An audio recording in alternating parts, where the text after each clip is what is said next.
Hermanos, que el Señor les bendiga en esta mañana. Le invitamos a que juntos podamos cantar a nuestro Dios y que el Señor les bendiga.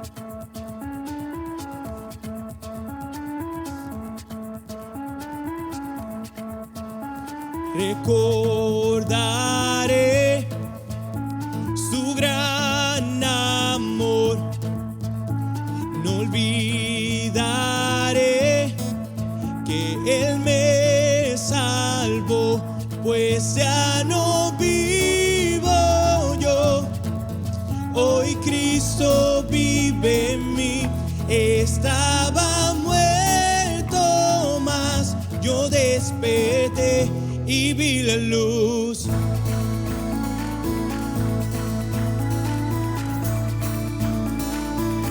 Sí. Solo en Jesús hay salvación. No vuelvo atrás, Él me rescató. No hay temor que me pueda atar. La muerte al fin fue vencida ya, pues ya no vivo yo, hoy Cristo vive en mí. Estaba muerto, mas yo desperté y vi la luz.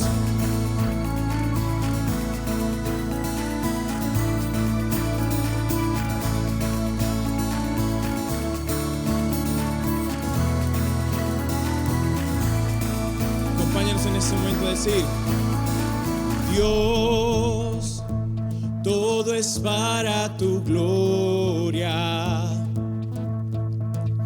Dios, todo es para tu gloria. Dios, todo es para tu gloria. Dios, todo es para tu gloria. Yeah. Dios, todo es para tu gloria.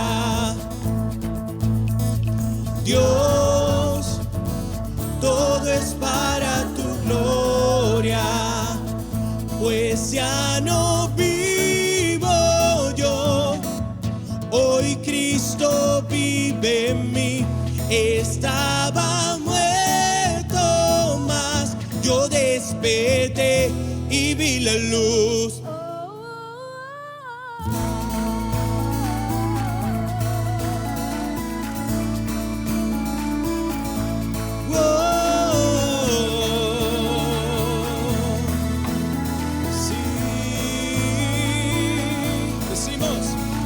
Dios, todo es para tu gloria. Dios, todo es para tu gloria.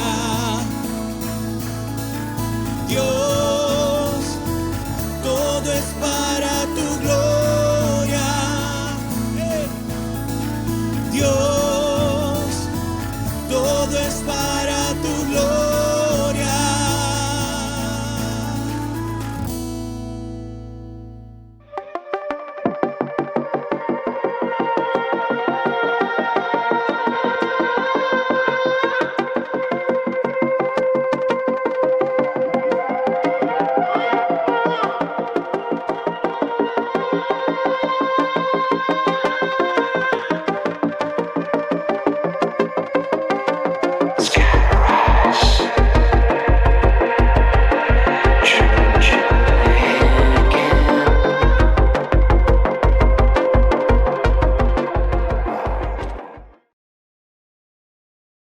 Queremos darte gracias en esta mañana. Realmente no solamente estamos seguros de que tu presencia es con nosotros, sino de que hemos sentido la manifestación de tu presencia en esta mañana. Yo sé, Señor Dios Todopoderoso, que tu Espíritu Santo viene y ministra nuestros corazones, viene y ministra los corazones de cada uno de los jóvenes que nos dirigen en la alabanza, ministran nuestros corazones mientras estamos allí. Sabemos, Señor, que a pesar de todo, tu Espíritu se mueve en medio de tu pueblo. Te damos gracias por ello, Señor. Gracias por lo que tú nos has enseñado, lo que continúas ministrándonos, lo que continuarás hablando en medio de la congregación de tu pueblo. Yo te pido, Dios, que me uses, Señor, como un vaso de barro, que no sea yo un estorbo para el mensaje que tú quieres transmitir a tu iglesia. Yo te ruego, Señor Dios Todopoderoso, que tú te exaltes a ti mismo y que tú levantes de en medio de tu pueblo hombres y mujeres redimidos por la sangre de Cristo para redimir a otros. Padre, que como dice tu palabra, corra la justicia como río, Señor, sobre esta tierra hasta el momento en que llegue la redención del día final. Te doy gracias por las personas que estamos aquí reunidos, gracias por ellos. Te pido por aquellos que por una razón u otra no pueden estar en medio nuestro. Yo te ruego que le protejas y le guardes en todo momento, que le ayudes, Señor, en sus necesidades y que nos ayudes también a nosotros, Señor, a aprender de tu palabra y a ministrarla a los demás. En el nombre de Jesús. Amén. En días pasados, como les decía, ¿verdad? Hemos estado hablando de este tema de la redención, de cómo el Señor continúa redimiendo su creación, cómo el Señor continúa redimiendo todo lo que Él ha creado, todo lo que Él ha hecho, y el Señor manifiesta su amor y su bondad a través de su Hijo Jesucristo. Y vimos cómo el pecado del hombre, en este caso el de Adán y Eva, se ha perpetuado, ¿verdad?, todas las generaciones de los seres humanos, y cómo ese pecado no solamente ha afectado nuestra condición espiritual delante de Dios, sino que afecta también cómo nosotros nos manejamos. De manera que todos nosotros o hemos con nuestro pecado ofendido a otros o hemos sido víctimas del pecado de otro. Todos nosotros, en una manera u otra, a causa de nuestro pecado le hemos hecho mal a otra persona, o también nosotros hemos sido víctimas de cómo otra persona cae en su pecado. Ese pecado que mora en nosotros y ese pecado que se manifiesta en nuestra forma de actuar tiene su repercusión en el mundo en el que vivimos hoy en día. De hecho, nosotros como creyentes que tenemos quizás una perspectiva diferente, una cosmovisión diferente de la persona que está en el mundo, podemos ver cómo el pecado de verdad está afectando todas las esferas de la sociedad. Y todo al final es el pecado. Todo lo que nos puede molestar, su raíz es el pecado. Cuando usted ve corrupción política, en lo profundo hay avaricia, que es pecado. Cuando usted ve cualquier problema de esos atroces que vemos en las noticias, vamos a caer o inmoralidad sexual o idolatría, o hay algún tipo de avaricia u homicidio, muerte, maldad, contienda, vanagloria. Todo tiene su raíz en el pecado. Es decir, el ser humano peca, y ese pecado, al parecer, en unas personas más que en otros, ese pecado se deja crecer y se deja crecer y se perpetúa entre unas personas y otros, de manera que el pecado no solamente ya hay un individuo, sino el que le queda al lado, el otro que le queda al lado. Se arman sociedades en las cuales el pecado ya es normalizado y este pecado sigue creciendo y sigue creciendo. Y obviamente ese pecado trae mal, ese pecado se siente en la sociedad. Nosotros estamos viendo hoy en día cómo todas las cosas que a mí me pueden molestar, yo no sé si somos iguales, pero yo no acostumbro a ver muchas noticias porque muchas de ellas me molestan realmente. Da un sentir de ansiedad, da un sentir de molestia, a menos que sea algo estrictamente necesario. Poner las noticias, escuchar la radio, ver la televisión o aún por el internet, hay muchas cosas que le molestan a uno y uno termina más agobiado que en paz, porque todo lo que uno ve es pecado, pecado, pecado, y una maldad que uno la puede ver disfrazada de otra cosa, y toda esa maldad, pero al final, en lo profundo de todo eso, es el pecado. Y la única solución que hay para el pecado es el Evangelio de Jesucristo. No podemos vender una sanidad al pecado en otra cosa que no sea el Evangelio. No tenemos manera de nosotros decir ahora, bueno, hay un problema en nuestro país con que uno de los ejemplos que veíamos es que las niñas de 12, de 13 años se están casando y eso está mal hecho. Usted puede ahora crear leyes y puede abolir de manera legal el matrimonio de niños, y eso le va a resolver parte del problema, pero no está resolviendo la raíz del problema, que al final es el pecado, es la inmoralidad sexual, y es una inmoralidad que entonces sigue permeando en todos los estratos de la sociedad. El profeta Amós vivió en un tiempo donde muchas de estas cosas se estaban dando así. El profeta Amós es un hombre agricultor de una clase social predominantemente baja, del reino del sur. Ya se había dividido el reino de Israel, estaba Judá, que era el reino del sur, y estaba Israel, que era el reino del norte. El reino del sur había caído, se tenían por poco, estaban al menos, y el reino del norte todavía permanecía en pie. Y Amós, un hombre agricultor, era también pastor de ovejas, y sube al norte a predicarle al pueblo, porque algo estaba sucediendo allí. El pueblo ha llegado a un nivel de opulencia, donde con los reyes, particularmente con Usías que está allí, están construyendo todo, y grandes casas y cosas muy bellas, todo muy hermoso, de cómo la gente vivía con mucho alimento, vivía con mucha comida, vivía con muchas cosas, pero se habían apartado del Dios eterno. Y habiéndose apartado del Dios eterno, habían caído en patrones de idolatría, estaban adorando ídolos, habían caído en corrupción, habían caído en maldad, estaban manipulando hasta la pesa de vender los alimentos, la manipulaban para darle menos al otro, se estaban aprovechando de las viudas, se estaban aprovechando de los huérfanos, se estaban aprovechando de todo el que estaba desamparado, se aprovechaban y hacían maldad, y esto era permitido a toda la sociedad, porque yo estaba haciendo un mal y tú estabas haciendo otro. Tú no me puedes hablar a mí porque tú estás haciendo una maldad igual que yo. Y esta maldad estaba creciendo y creciendo y creciendo, mientras el reino de Dios era apartado, y Dios era apartado, a Dios no se le escuchaba. Ya estaba llegando al punto donde se estaba adorando uno de los dioses falsos, Moloc. A Moloc, en las naciones paganas, se le sacrificaban niños, y los niños eran sacrificados, los bebés eran sacrificados a Moloc, y el pueblo de Israel, que consideraba eso un aborrecimiento, lo aborrecía, por el amor a su idolatría y por el amor al pecado. Habían personas dentro de Israel que estaban adorando estos dioses. A Kiun y a Moloc ya estaban adorando estos dioses, y todo estaba permitido dentro de todos. Se habían apartado de Dios, pero en el apartarse de Dios también habían caído en otras prácticas muy malas, pecaminosas, paganas, y que obviamente estaban perpetuando esta injusticia, estaban haciendo que la maldad, el pecado y la injusticia siguiera creciendo y pasara de generación en generación.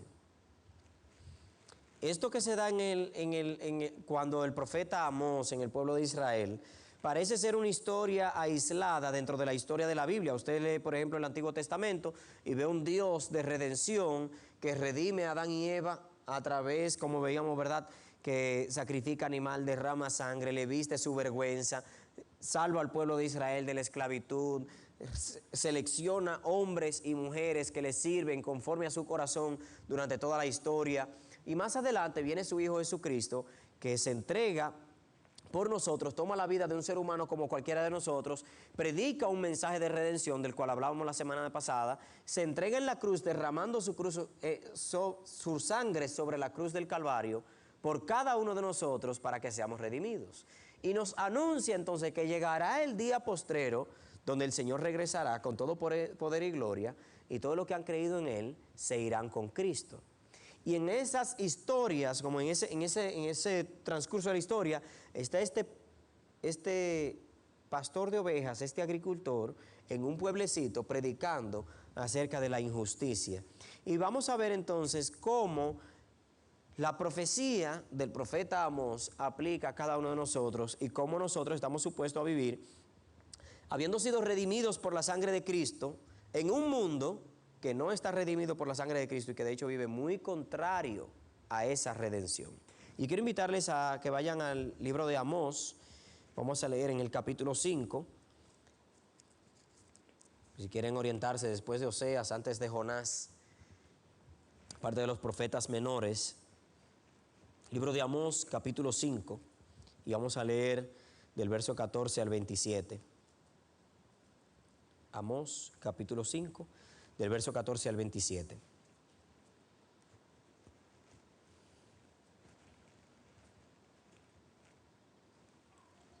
Nos dice: buscad lo bueno y no lo malo, para que viváis, porque así Jehová Dios de los ejércitos estará con vosotros como decís.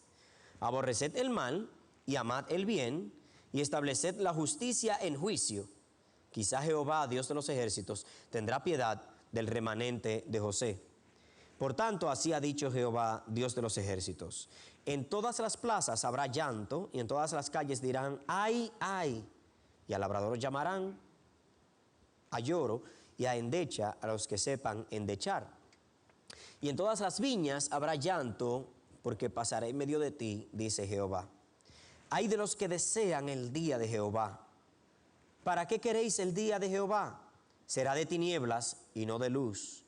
Como el que huye de delante del león y se encuentra con el oso, o como si entrara en casa y apoyare su mano en la pared y le muerde una culebra. ¿No será el día de Jehová tinieblas y no luz, oscuridad que no tiene resplandor? Aborrecí, abominé vuestras solemnidades y no me complaceré en vuestras asambleas. Y si me ofreciereis vuestros holocaustos y vuestras ofrendas, no los recibiré, ni miraré a las ofrendas de paz de vuestros animales engordados. Quita de mí la multitud de tus cantares, pues no escucharé las salmodias de tus instrumentos. Pero corre el juicio como las aguas y la justicia como impetuoso arroyo. Me ofrecisteis sacrificios y ofrendas en el desierto en 40 años, oh casa de Israel. Antes bien llevabais al tabernáculo de vuestro Moloc y Kiun, ídolos vuestros, la estrella de vuestros dioses que os hicisteis. Os haré pues transportar más allá de Damasco, ha dicho Jehová, cuyo nombre es Dios de los ejércitos. Este texto hoy día es uno de los textos más famosos, particularmente porque vivimos en una sociedad que aboga mucho por las causas de los oprimidos, las causas de los menesterosos, y más que nunca se han levantado grupos que tratan de abogar por personas que han sido de una manera u otra desamparadas por la sociedad. Y quiero, antes de adentrarme al texto, apuntarle a 3 movimientos que ustedes conocen y que manejan. El primero es el movimiento de la justicia social. Si han escuchado el término, si han hablado del término, el movimiento de la justicia social. El movimiento de la justicia social es voy a decir así, un movimiento, aunque tiene muchos rostros, que fundamentalmente quiere apuntar a que la sociedad, como grupo, toda la sociedad del mundo debe abogar porque se administre una justicia de manera equitativa a todas las minorías, a todos los grupos sociales. Este término de la justicia social no es un término exclusivamente cristiano, aunque hay muchos cristianos que están involucrados en estos grupos. El término de la justicia social busca que se elimine la pobreza, que se elimine la opresión, que se elimine la violación de los derechos humanos a determinados grupos y minorías. Este término de la justicia social está ganando tracción en muchos países, defendiendo en particularmente grupos que han sido oprimidos y que de una u otra manera sus derechos no han sido reconocidos. Tiene un lado bueno, y digo que tiene un lado bueno porque de verdad está tomando al ser humano como un portador de la imagen de Dios, y que como el ser humano es un portador de la imagen de Dios, no debe ser atropellado, sino que cada individuo tiene valor en sí mismo simplemente por ser un ser humano. Por otro lado, no es un movimiento puramente cristiano, es un movimiento que el ateo, el secular, el impío, el musulmán, el Bahá'í, el Nueva Era, todos van a abogar porque no necesariamente está identificado ni parte de ninguna religión. De hecho, uno de los principales riesgos que se corre es que caiga en la categoría de Romanos capítulo 1. Si han leído en Romanos capítulo 1 y dicen, habiendo conocido a Dios, no le glorificaron como a Dios ni le dieron gracias, sino que se envanecieron en sus propios razonamientos y se hicieron para sí mismos imágenes de hombres, de cuadrúpedos y de reptiles. En cierta forma, la justicia social tiene el riesgo de que el ser humano se vea a sí mismo como su Dios y que por tanto en el contexto de la justicia social, veamos que mientras los seres humanos estemos bien, no hay necesidad de Dios. Porque el Evangelio no es su médula, no tiene algo medular que es en el Evangelio. Y por ello, ¿verdad? Hay muchos de eso. Les voy a mencionar dos que ustedes probablemente han oído hablar en las noticias. La vida de los negros importa. En Estados Unidos ha ganado mucha atracción hablando de esto, ¿verdad? O los movimientos de defensa de animales, como el PETA, por ejemplo, que habla de la protección a los animales. Comienza como algo muy sano, no se debe abusar de los animales, no se puede maltratar a un perro, pero después se va a lo industrial. Mira, las industrias están acabando, están ordeñando vacas sin alimentarlas lo suficiente y defienden eso, y eventualmente entonces caen en asuntos de idolatría, donde se defiende un animal por encima de lo que se defiende una persona. Y se pierde el norte de esto de la justicia social, y hay que tener cuidado, muchas cosas buenas y muchas cosas también cuestionables. Algo más, un término más familiar para nosotros es el evangelio integral. Cuando hablamos del evangelio integral, creo que muchos lo hemos escuchado y ha sido algo de lo que hemos hablado nosotros. Es cuando hablamos de que el evangelio integral es un evangelio que comprende no solamente la predicación del evangelio, sino todas las otras cosas que la sociedad pudiera necesitar.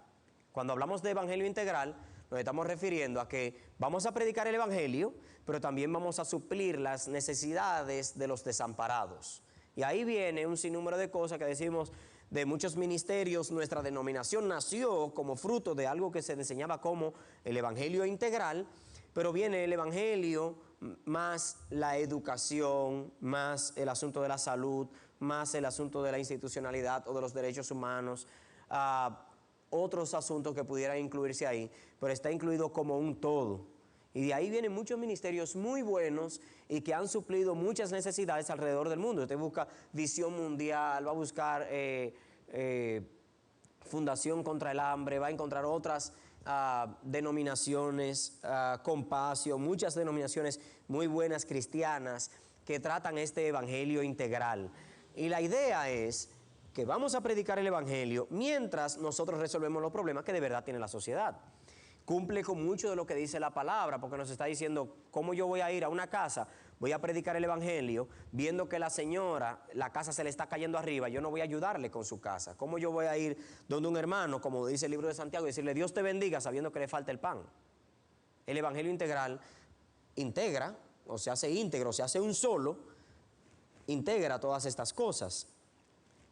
La única cuestionante que pudiera tener el evangelio integral, y no es de teoría, sino de práctica, es que la persona puede considerar todas estas ayudas como agregados al evangelio y van a la par al evangelio. Es como, te predico el evangelio, pero a la par está que yo te dé el pan, que yo te arregle la casa, que pongamos acueductos, que hagamos pozos, y se pone que el evangelio integral está aquí y es uno de 5 dedos, y es como, aquí está el evangelio, pero aquí está también el que nosotros alfabeticemos a los ancianos, que aquí está también que nosotros proveamos una buena salud, que nosotros también proveamos esto, y se habla de un evangelio integral, pero en la práctica, no en la teoría, en la práctica muchas instituciones y muchas personas han caído en el error de tener el evangelio y otras cosas a la par del evangelio, como todo esto son otros dedos y el evangelio es un dedo y está todo esto. El evangelio del reino, como tercero que voy a mencionar aquí, no está en contra de estos dos que acabo de mencionar. El evangelio del reino no es contrario a la justicia social per se, ni es contrario al evangelio integral per se. El evangelio del reino es tomar lo que dice la palabra sobre el evangelio y aplicarla como tal. Quiero decir con esto que uno no es malo, el otro no es malo, pero el evangelio del reino es lo que Cristo enseñó y lo que hacemos y va a abarcarlo todo. Quizás en una diferencia vasta de los otros dos es que el evangelio del reino es la causa y es el efecto, es la motivación y es el fin de todo lo que hacemos. Nosotros como creyentes, particularmente como cristianos, nos hemos diferenciado de los católicos en que los católicos enseñan un evangelio por obras. Tú haces obras para ser salvo. El evangelio de Cristo, el que está plasmado en la palabra, es que yo hago buenas obras porque ya soy salvo. Por tanto, lo que yo hago no es para lograr un estatus delante de Dios, sino porque ya yo tengo un estatus delante de Dios. Como soy hijo de Dios, hago estas cosas, no para ser, sino porque soy. Lo que le pedimos a nuestros hijos. Yo no le pido a Dios que me obedezca para que se convierta en hijo mío. Él ya es hijo mío y cuando yo le pido, haz esto, haz aquello, es porque tú eres mi hijo. Por tanto, si tú eres mi hijo, tú vas a seguir mi ejemplo, no el del vecino. Igual nosotros como hijos de Dios estamos llamados no a hacer buenas obras para ganarnos un puesto delante de Dios, sino porque tenemos un puesto delante de Dios. Y lo que Amós está aquí diciendo se ha tergiversado en la sociedad del día de hoy porque está hablando del juicio, está hablando de las cosas que tenemos que hacer, está hablando de la bondad que tenemos que hacer en la sociedad. Y mucha gente sin creer en Dios, sin tenerle amor a Dios, sin creer en Jesucristo, se han abocado a defender la vida de los niños, a defender la vida de los desamparados, a defender la vida de esto, a poner pozos, a llevarle alimento y todo esto. Y se están olvidando de la clave de esto, que es el Evangelio, es de donde salen nuestras buenas obras. Y nuestras buenas obras es para predicar el Evangelio. Es decir, el Evangelio es el principio y el final, es el comienzo y es el fin, es la motivación y es también la razón por la cual hacemos todo lo que hacemos. Nosotros como iglesia, y esto lo puedo hablar porque estamos aquí reunidos en un pequeño grupo, hemos hecho un par de cosas. Yo no quiero que usted vaya a tomar lo que le voy a decir ahora como algo en que gloriarse o algo en que inflarnos el pecho. Todo lo contrario, es una cuestión para ser humildes. Desde hace un par de años el Señor nos ha estado guiando en alguna de estas cosas. Y yo creo que si ha sido un proceso, creo que este proceso en una manera u otra alcanzó como el arranque o su momento. Cuando estudiábamos, un grupo de nosotros estábamos estudiando un libro que había salido en esos días llamado Contracultura. Y hablaba de cómo el Evangelio va en contra de lo que nos está enseñando la cultura y cómo tenemos que trabajar en contra de lo que enseña la cultura. Y allí hablaba de muchos temas como el racismo, los grupos LGBT, los grupos como el aborto, los desamparados, el hambre, la pobreza, y cómo el cristiano se suponía que tenía que tener un rol en todas estas cosas. Recuerdo que de allí nació el anhelo de un grupo de nosotros, con Tony, algunos de los jóvenes, de irnos a una comunidad donde no se hubiera predicado el Evangelio, la Florida. Cuando llegamos a la Florida, nos encontramos con una sección de unos 7 u 8 parajes. No hay luz, no hay agua, se busca el agua en el río, no hay energía eléctrica. Estamos viendo cuestiones de hambre, de necesidad, estamos viendo cuestiones de que la escuela en el Corozo solo llega hasta tercero de primaria, la escuela de la Sabana solo llega hasta cuarto de primaria, el niño que terminó en cuarto, si es varón, se va con el padre a trabajar la tierra desde que pasó el cuarto de primaria, y las niñas entonces tenían que caminar desde ahí de la Sabana hasta allá, que unos 7 u 8 kilómetros. Dentro de ese proceso vamos a otra comunidad que se llama Los Camarones. Allá hay una doña que tiene 2 hijas. Las 2 hijas tendrían en ese entonces unos 9 años. Y ella la encaminaba a las 2 por 4 kilómetros cruzando el río 2 veces solamente para ir a la escuela. 3 años después, una con 12 años y una con 13 años, la madre las entrega a las 2 a 2 hombres diferentes. ¿Por qué? Porque ella ya no puede con ella. Ya la doña no puede, ella, encaminar a esas 2 muchachas a la escuela. Y la manda a vivir con un hombre. Y ahí andan, tendrán, ¿qué? 17, 18 años, cada una con 2 y 3 hijos, ya. Y son de las cosas que nosotros vemos en este tipo de comunidad en la que estamos hablando. Comunidades en donde bebés se han muerto porque tienen como le dicen las madres, un pujo, tiene un gas o tiene algo, y la mamá decide con 1 semana de nacido darle un brebaje. Todo porque no hay conocimiento de salud, o no hay conocimiento de educación. Y uno tiene que ir, y uno tiene que enfrentar, estamos predicando el Evangelio, usted va a predicar el Evangelio, pero entonces usted se encuentra con esto, ¿y qué hacemos con eso?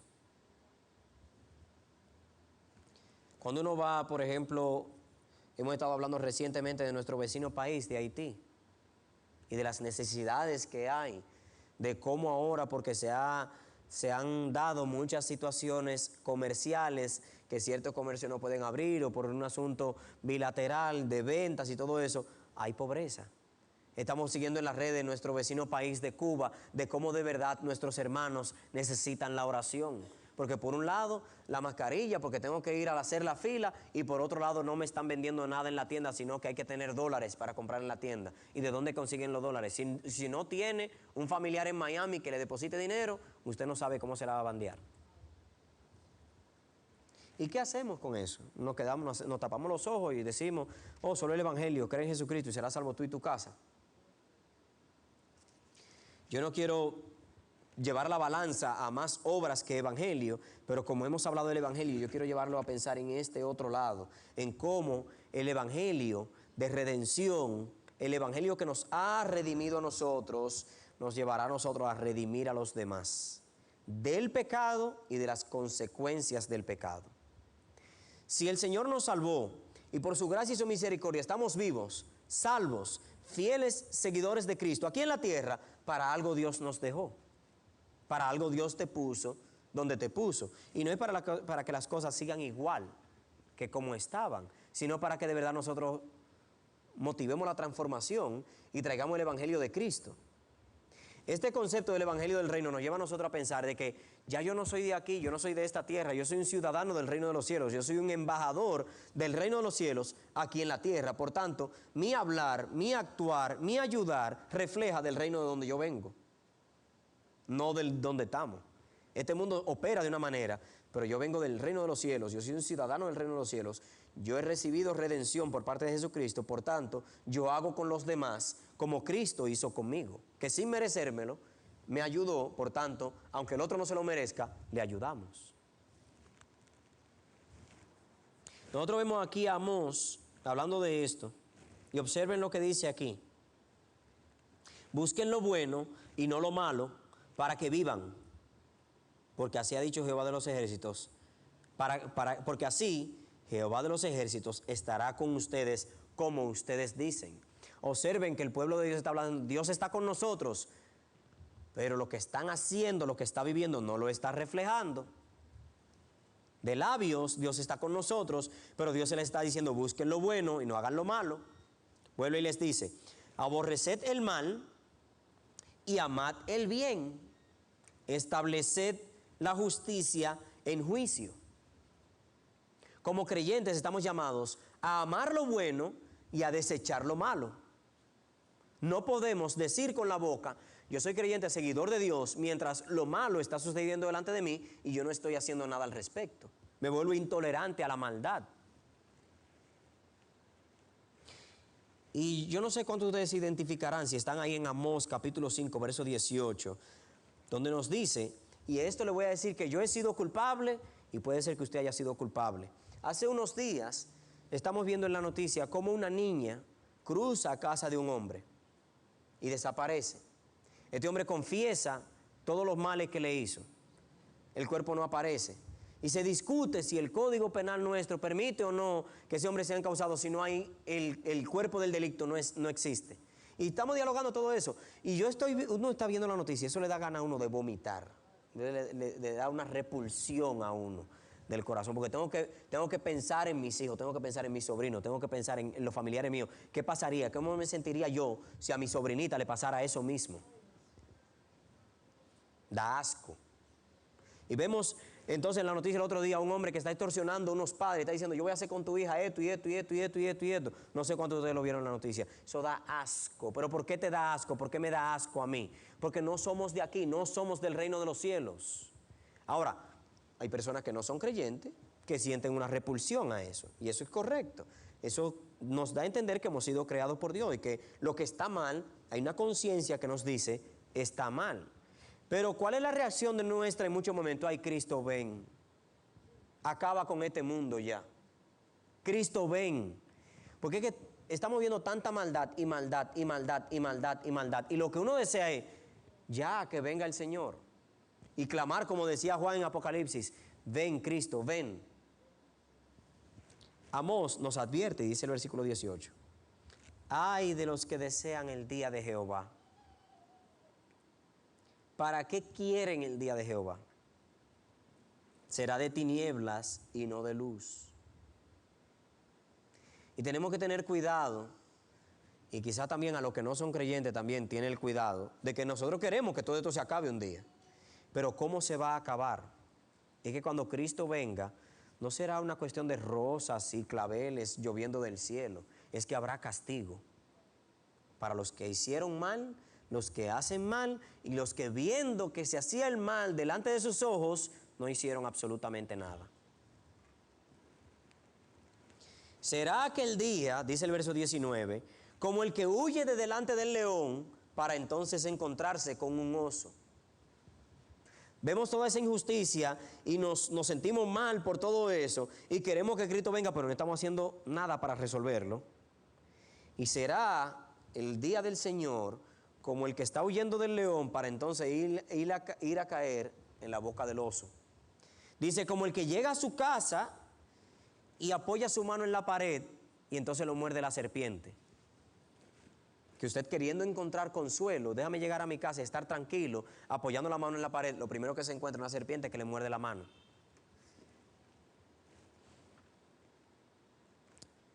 ¿No será, dice el verso 20, el día de Jehová tinieblas y no luz, oscuridad que no tiene resplandor? Jehová mismo nos dice aquí cómo se siente con respecto, o cómo se sentía en ese entonces, y puede ser aplicable a nosotros en ese entonces, con la gente que iban a la sinagoga, predicaban, cantaban, mientras la injusticia pasaba delante de ellos. Aborrecí, abominé vuestras solemnidades, no me complaceré en vuestras asambleas. Me ofrecen ofrendas y holocaustos, no las miraré. Quiten de delante de mí la multitud de sus cánticos, porque no escucharé vuestros salmos.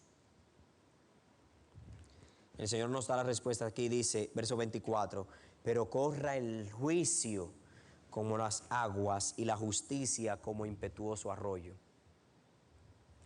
El Evangelio de Dios, cuando lo recibimos y somos redimidos por la sangre de Cristo, no es un evangelio de hablar ni de oír solamente, sino de actuar y de llevarlo a acción. El Señor sabe cuando lo que hemos creído es solamente de la boca para afuera, cuando con la boca decimos, pero con las manos no actuamos. Y el Señor dice, yo no quiero sus cánticos, yo no quiero sus solemnidades, yo no quiero sus salmos si es de la boca para afuera, mientras la injusticia sucede delante de sus ojos.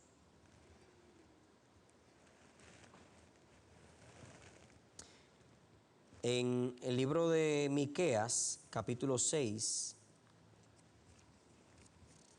el Señor a través de Miqueas dice algo similar. Dice, ¿con qué me presentaré ante Jehová? Capítulo 6, verso 6 de Miqueas. ¿Con qué me presentaré ante Jehová y adoraré al Dios Altísimo?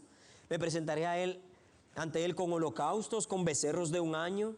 ¿Se agradará Jehová de millares de carneros o de 10,000 arroyos de aceite? ¿Daré mi primogénito por mi rebelión, el fruto de mis entrañas por el pecado de mi alma?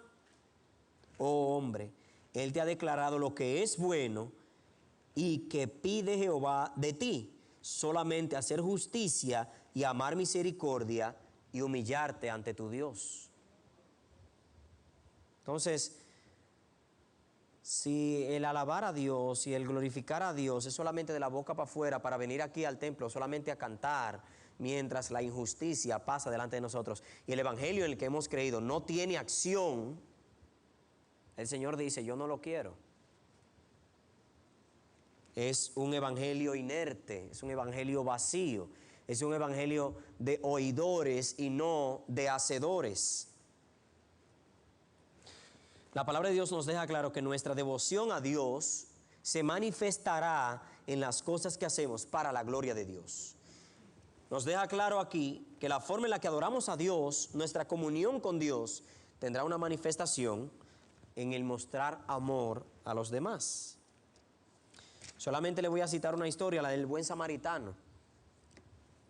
Un hombre va y es atracado, lo dejan por muerto, y mientras está tirado muerto pasan por allí 3 personas. El primero, un sacerdote, que iba para la sinagoga, que probablemente iba a ministrar todos los asuntos delante del Señor, iba a predicar, iba a presentar los sacrificios, y ve a un hombre tirado en el suelo y sigue de largo. La razón, usted se puede poner en su lugar y pensarlo. Había una ley que no podía presentarse impuro, no podía tocar cadáver, pero perdió en algún momento la esencia del evangelio. Es que tú vas a ministrar a Dios, pero aquí hay un hombre que necesita de ti. Pero siguió a la sinagoga. El segundo era un levita, el que ministraba la adoración, el que ministraba los cánticos. Es interesante ver que en todas las congregaciones hoy día hay dos elementos principales dentro de todos los cultos: el cántico y la predicación. Y aquí van el hombre que predica y el hombre que hace los cánticos. Pasan los dos y dejan de largo un hombre que está dado por muerto en la orilla del camino. Y ninguno atendió a ese hombre. Y es un hombre de otra nación, considerada al menos porque se le llamaban que eran mezclados los samaritanos. Y este hombre le cura las heridas, lo monta en su animal, lo lleva a una posada y allí hasta le paga a quien le cuide. Le dice: todo lo que gastes de más, yo te lo pagaré. Y Cristo pregunta: ¿cuál de los tres se mostró prójimo? Tenemos que pensar si en alguna manera los afanes de la vida, los ajetreos nuestros, son los principales impedimentos a que obedezcamos a Dios. Tenemos que cuidarnos de eso. Ya les he dicho, como segundo punto, que el evangelio es la causa y es el efecto de todo lo que hacemos. El evangelio es la razón por la cual ayudamos al pobre y es la razón para la que ayudamos al pobre. Los ayudamos porque somos creyentes, hemos sido salvados y ayudamos. Y cuando ayudamos es para predicar el evangelio. Todo ministerio cristiano debe estar enfocado en esto. ¿Por qué? El evangelio no es un elemento entre muchos, ni es algo dispensable como lo presenta la justicia social. Vamos a salvar todos los niños que estén siendo víctimas del tráfico sexual. Pero esto lo estamos haciendo así porque hay que salvarlos sin la predicación del evangelio. Eso es bueno, pero no es lo que enseña la palabra. La palabra enseña que lo vamos a hacer a causa del evangelio y con el fin de predicar el evangelio. La predicación del evangelio y nada más debe ser nuestra motivación para hacer el bien. Y la predicación del evangelio y nada más es el fin por el cual hacemos todo lo que hacemos. Sea ayudar en el orfanato, sea el asilo de ancianos, sea el ministerio en la cárcel, sea el ministerio en otras naciones, en otros países, con los pobres, con las viudas, con los huérfanos. Todo lo que hacemos, la motivación es el evangelio y el fin es el evangelio. No puede existir nada sin el evangelio, porque entonces caeremos en este mal de engrandecer al ser humano y pensar que el evangelio no es el norte. Otro defecto en el cual podemos caer es que como el ser humano es que necesita la gloria, caemos en el error de Mateo capítulo 6, donde Jesús nos advierte: y tú, cuando vayas a dar limosna, no hagas tocar trompeta delante de ti como hacen los escribas y fariseos. Si el norte mío es ayudar al pobre y no glorificar a Dios, yo voy a querer que cuando yo haga el bien la gente lo vea, porque es para la gente, no para Dios. Ahora, si es para Dios, yo se lo puedo dar a sola y Dios lo va a ver.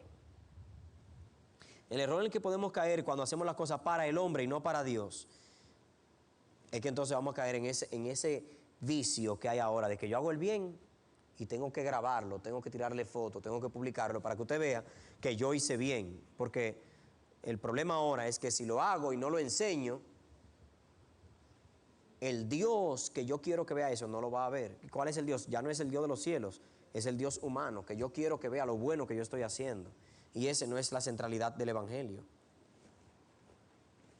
Y por último, tenemos que tener cuidado porque desobedecemos a Dios si exaltamos la justicia social por encima del evangelio.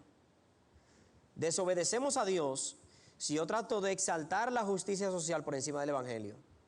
Pero yo también desobedezco a Dios si presento el evangelio y no efectúo la justicia. Caemos en un pecado en ambos extremos. Si yo trato de ayudar, vamos a ayudar a los huérfanos, ayuda a los huérfanos, dale pan al huérfano, pero no estoy predicando el evangelio porque yo tengo el ayudar al huérfano como algo mayor, estoy pecando. Y si por otro lado yo vengo y predico el evangelio, y se está muriendo el niño de hambre delante de mí, yo no hago nada por compartir lo que yo tengo con esa persona, yo no estoy viviendo el evangelio tampoco. El evangelio del reino es el evangelio que trata de emular lo que hay en el cielo aquí en la tierra. Isaías 61 lo leímos la semana pasada, el mismo evangelio que predicó Cristo: el Espíritu del Señor está sobre mí para predicar las buenas nuevas, proclamar libertad al cautivo y proclamar el año agradable del Señor. Ese Espíritu que moraba sobre Cristo, ese Espíritu Santo que le guía a Él a hacer eso, es el Espíritu Santo que mora sobre cada uno de sus hijos, para nosotros hacer lo mismo. Durante esta semana se anuncia que un grupo del ejército de los Estados Unidos, en varios estados, encontraron 123 niños que estaban desaparecidos, víctimas de tráfico sexual. 123 niños que su familia lo habían dado por muerto. Niños que habían desaparecido, jovencitas que habían desaparecido de sus casas y estaban trancadas en una casa siendo prostituidas en contra de su voluntad. Son de las buenas noticias que un padre cuyo hijo desapareció en un momento determinado, de repente tú lo encuentres, quizás no en el estado que tú quieres, pero lo tienes contigo. ¿Cómo yo no me alegro con eso? Si yo me he alegrado tanto de que el Señor me libertó a mí del cautiverio del pecado, ¿cómo no me voy a alegrar cuando una persona es libertada del cautiverio de la sexualidad?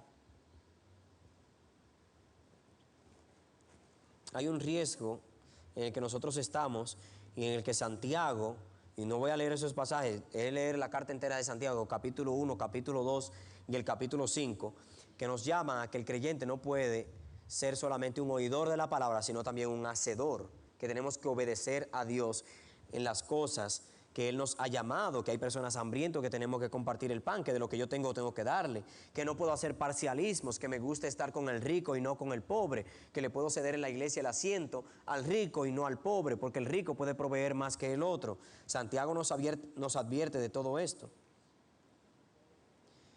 Y yo creo que teóricamente, en la teoría, nosotros no tenemos problema con esto. Es en la práctica. Es de la manera en la que lo practicamos.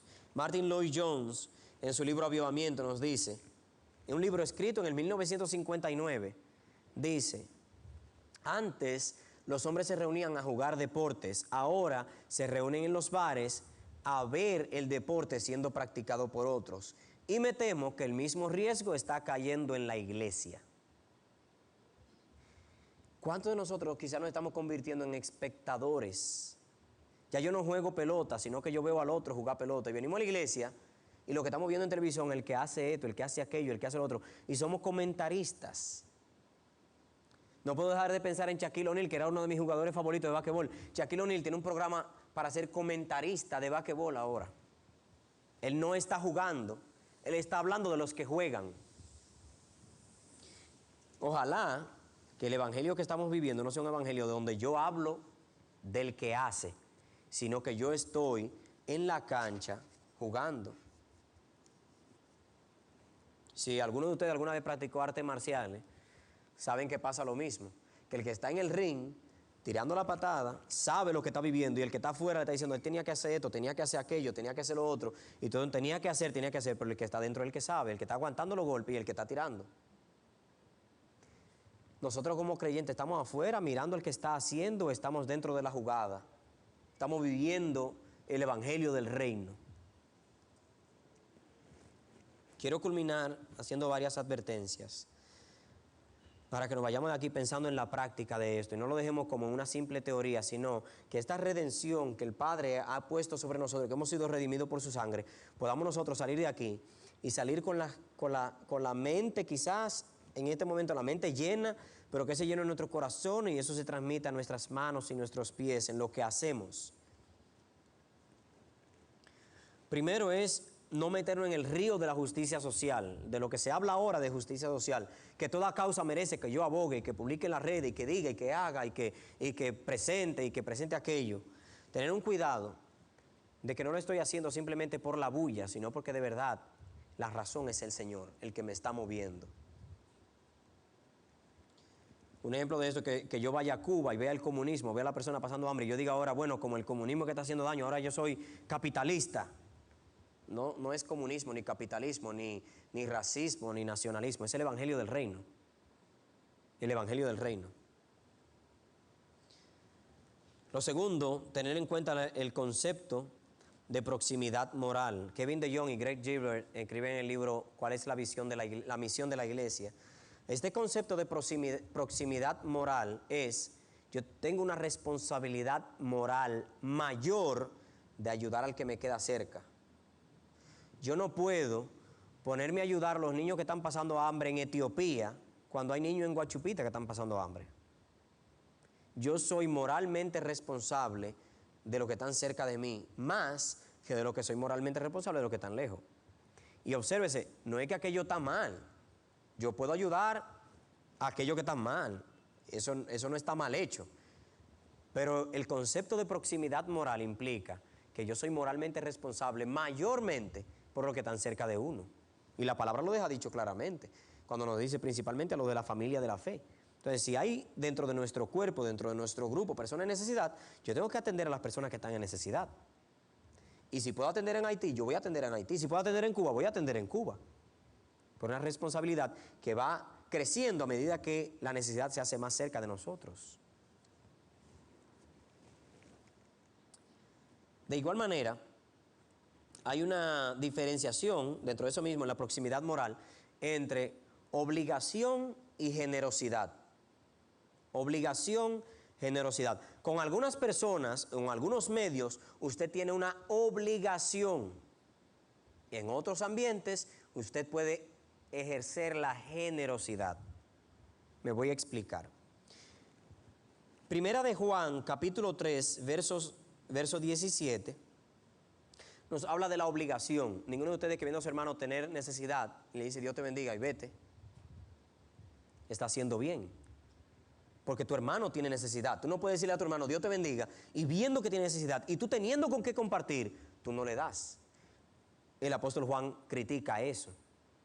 Pero en 2 de Corintios, capítulo 8 y 9, Pablo está apelando a los corintios de que de acuerdo a su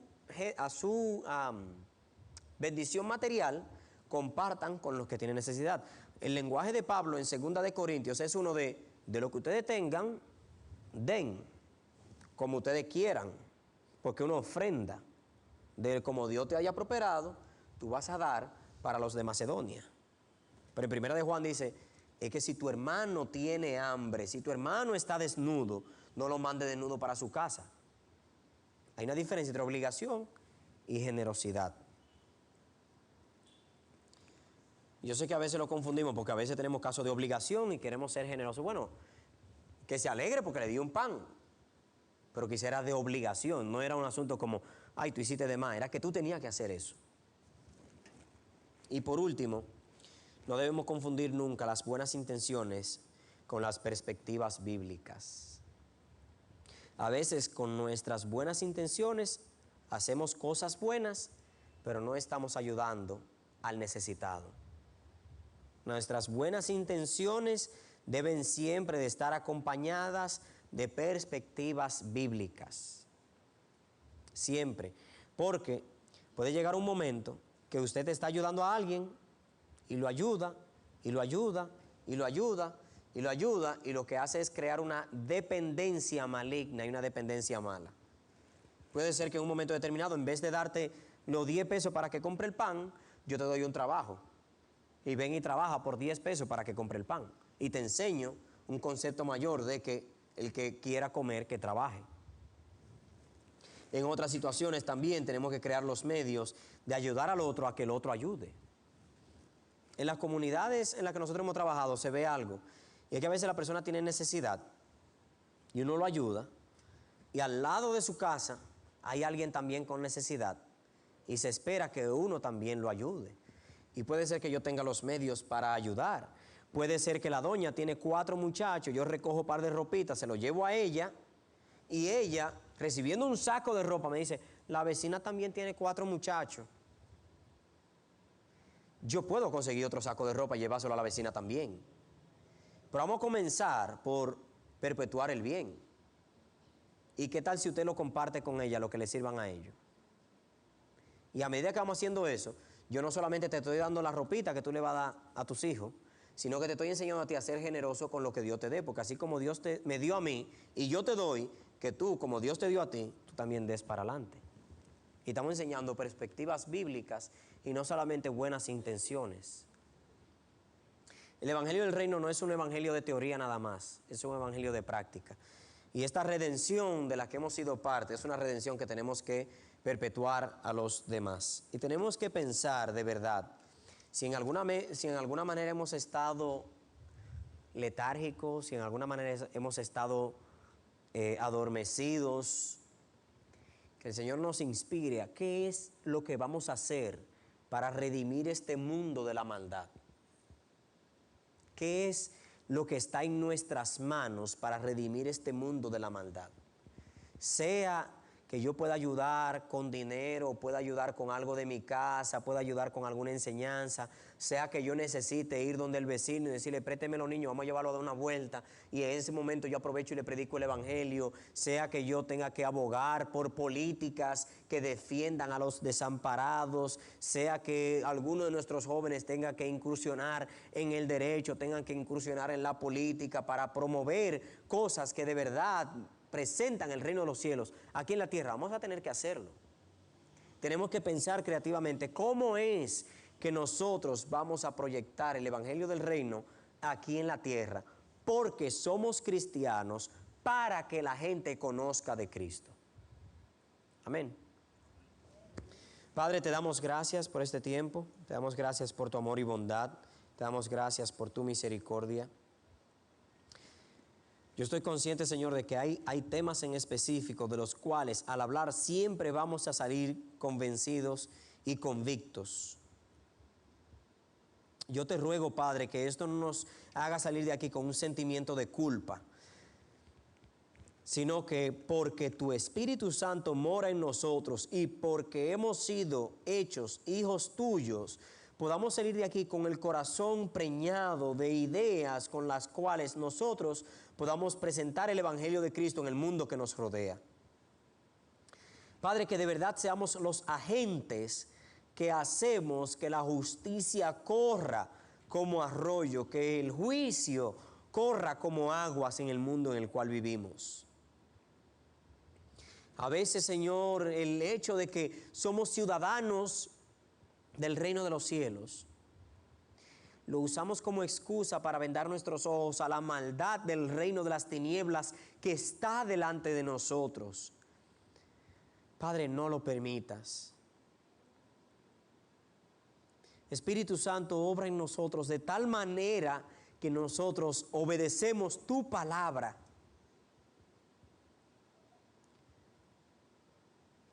Que el ejemplo de Cristo aquí en la tierra sea el que nosotros también modelamos.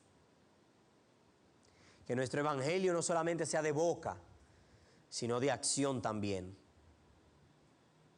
Gracias, Padre, te damos. Danos sabiduría y ayúdanos a entender, Señor, que lo que tú demandas de nosotros es hacer justicia, amar misericordia y presentarnos humildes delante de ti. Gracias, Padre, te damos en el nombre de Jesús. Amén.